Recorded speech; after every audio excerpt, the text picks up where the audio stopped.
coach. UK was the only school I applied to. It's the only one I wanted to go to.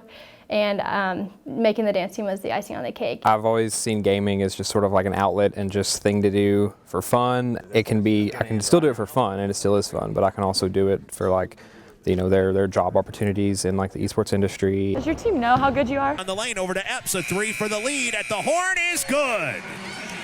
Clutch bucket for Michaela Epps. My 7th, 8th graders might not know like who I was, what I did, but like my juniors and seniors, you know, and they make it fun. When I was at UK, I could just remember going to the mall. Anybody with a blue hat on, blue shirt, they're coming up to you. Being out to eat, they're coming up to you in the middle of your meal. Oh my God, can I take a picture? Can I have an autograph? Whatever the case may be. But that's just part of the BBN, and they make it fun.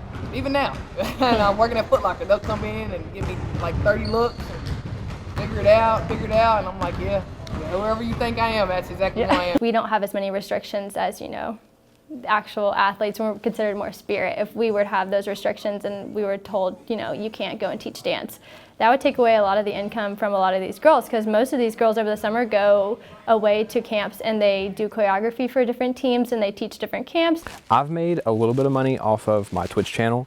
It's not a lot because I'm not like a popular Twitch streamer by any means. Last year I choreographed for middle school and I got, I think it was $300. And that took about a month of my time. My name that my mom and dad gave me, you know, I should be able to benefit off that. So one girl I know makes $1,000 every time she goes and choreographs. And then sometimes you can do like something really small and like a little combination or like a, you know, competition piece, and you can make $100. Actually, I'm not sure if I'm allowed to like say because of like the agreement that I signed with Twitch. I can say that I've made more than $100. I can say that. Gotcha. Yeah. Did you say how much you paid less than? Give me a range. I've made less than 1,000. I make $10 an hour, so that I only teach once a week. So with this job specifically, I only make $10. But I do this job not for the money. I do this to kind of keep me in my traditional dance, you know, roots. Somebody like me, it was always on my mind. We're doing all of this for free. They're getting everything out of me. You know, and at the end of the day, I am getting college tuition and this and that, room and board paid for, and this and that, which is all great. You know, people say that student athletes have it easy. They have no idea how hard it really is. So typical Monday, I wake up at about 5 o'clock, practice from 5:30 to 8 in the morning for dance team. Practice, weights, conditioning, whatever it may be. Practices, scrimmages. You do scouting reports or film, which is sometimes called VOD review. You're watching other teams play and you're breaking them down. I'm captain of the dance team, so I'll like lead warm-ups and kind of go through stuff like that. I go to class. In between classes, I'm trying to finish homework. Then you're going to your study halls, you're going to training tables, you're going to your tutors. And then at 2 o'clock, you're right back in the gym for practice from 2:30 to 6:30 or something crazy like that. Right now we have basketball and football overlapping. They give you 24 hours in the day. I would say at the collegiate level, man, I'm talking about a good at least 15, if not more. I would say it's probably about 20 to 25 hours a week. We practice 3 times a week on average, but that can be increased to 4 or 5 times a week depending if it's national season or choreography. It's a constant thing. Student athlete life, regardless if it's be at the University of Kentucky where I was or anywhere, you know, it's definitely a job. Some really hardcore streamers and people who do it as a full-time job because they easily make enough money to support such a lifestyle.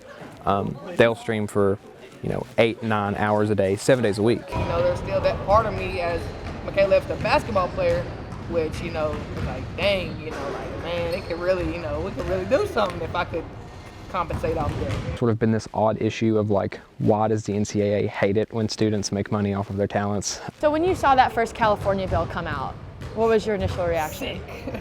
I was just so sick. Sick for myself, for people like myself in the past. There's just been so many household common names that, you know, didn't get that opportunity.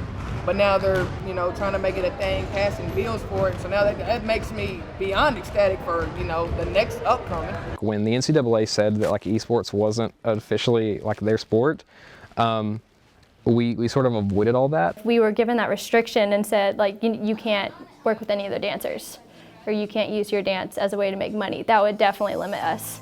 The NCAA kind of dodged a bullet in trying to handle like the already well-established like Twitch streamers, YouTubers, pro players. But right now, where we're at, 2019, about to be 2020, I think the name and likeness is huge. That right there is gonna, like I said, it's gonna change the lives of future collegiate athletes, you know, to come. Right, and obviously there's no way to know, but looking back on it now, you think you could have made money there, right? Yeah, I think I could have made some money. Yeah. Definitely.